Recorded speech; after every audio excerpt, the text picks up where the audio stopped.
You better seize the moment when you got it. That has been the problem. Plenty niggas had their sights on the game but couldn't pop it. So I ride on for Miss Casey Carter, MissCaseyCarter.com. I'm here at Kicks and Tees. I'm kicking it with my homeboy Jay Pinder. How are you tonight? I'm doing great. Thank you. I've been trying to get this guy to sit down and talk to me for so long, so I'm finally glad we had a chance, you know, to finally chop it up. It's not that hard. She hasn't been trying to get me to sit down. I'm always ready to sit down. She's just been busy. He's ready. Now, introduce yourself a little bit to some of my readers and followers who don't know who Pinder is. Jay Pinder, Seattle rapper, artist, musician, representing, you know, the Hall of Justice and the art music group, everything else that is Seattle. You know, trying to rep well. Okay, now how long have you been rapping for? Like really rapping? Like I'm Jay Pinder and this is what I'm gonna do now. 8th grade. 8th grade? Now why rap? Well, I sing. I you know, grew up singing in the church and stuff like that. Singing was always my thing or whatever. I actually started writing raps in 3rd grade.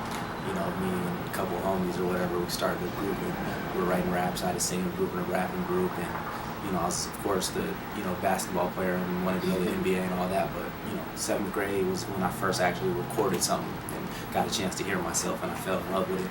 And then from there, you know. How'd you get into that then? Like, who brought you to the studio in 7th grade? It wasn't the studio. It was the homie Drew in middle school. He had Cool Edit Pro on his computer. He had the skinny mic or whatever that's not meant for rapping. And, you know, we went to his house one afternoon on a half day and recorded like 20-something songs.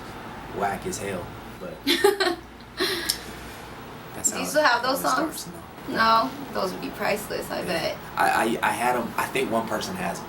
There's one person that You probably better find still has them. I hope they come out later on in life. Now let's talk a little bit about Seattle hip hop. It's Do I like talk too quiet? I don't know. I might talk a little loud, but I'm just soft spoken. yeah. Well, yeah. So the scene's getting a little, you know, it's a little different from when I first entered this scene. Yeah. Now, what kind of vibe are you getting from our little scene right now? Honestly, I'm happy. I'm the happiest, you know, right now, just because I'm not content yet, but I'm happy with where we're going. There's a lot of, you know, artists. I'm happy that there are more artists coming from where I'm from, you know, that are actually getting, you know, some recognition in the scene. Like before, it was just a whole bunch of aliens. Mm-hmm. Like, you know, I don't know what the hell you guys are talking about. I didn't know that there was peace in the world. You know, I'm used to some other things, so it's good to see people coming from the environment that I'm coming from. You know, representing a part of Seattle that hasn't been represented through, you know, the music. Okay, so I know that we have Code Red 2.0 dropping the 25th. That's free download, right? No, it's for sale. It's for sale? Code Red 2.0 is a re-release of the original Code Red, which was a free download plus 5 new songs. So, where can they get that at? iTunes, anywhere, you know, anywhere online where you can buy music. We didn't actually do any physical, you know, press ups of it just because that's dead. But you know, we definitely have it. You know, it's gonna be everywhere online. So as an independent artist, then how do you guys make money besides the little sales that you guys do get when you sell your projects? You don't. You don't? There's no money in music. And that's what people don't really understand. There's, you know, artists, even mainstream artists, are not making money off their music. They're making money off their shows and off endorsements or whatever, you know, else they may have going for themselves. But honestly, and that's, you know, where we're at musically, is there's really no money to be made. You know, of course, there's little chunks of money you can find, but there's no real money out there for musicians. Okay. Outside of touring, of course. The new video, All That Fire, is shot in Southend. Yes, ma'am. Making my city look so cool. I mean, you know, you're not just showing the Space Needle and Seattle Center and all that. You're showing, like, you know, part of the heart of our city. Yeah. Now, how'd you come up with that concept, or was that the director?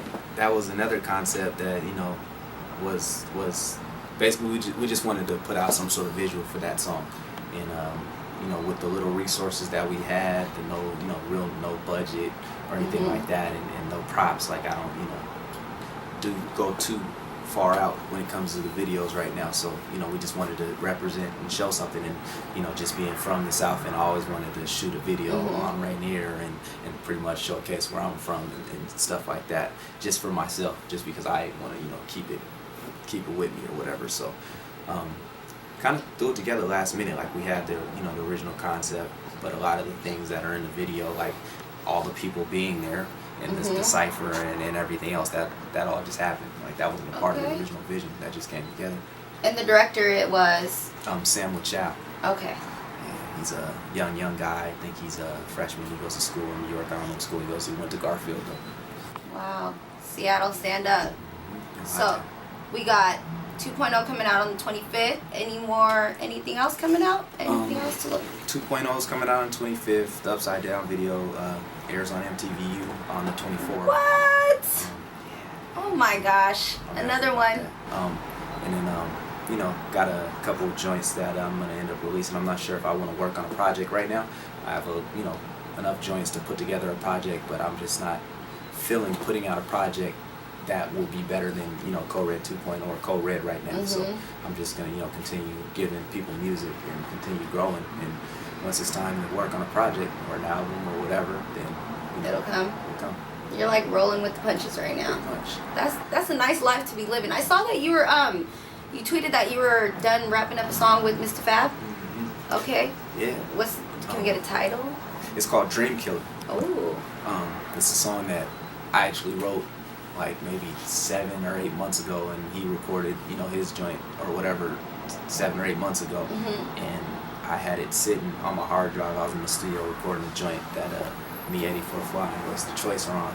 It was just buried in the hard drive. Song I didn't really, not that I didn't care for it. It just wasn't hitting me at that point. I wasn't inspired to finish it. Okay. But I played it back, and I was in the room with my partner, or whatever, the homie Nimble Paws, and it's like I'm feeling it all of a sudden. So I finished the second verse and went in and recorded it, and it turned out great.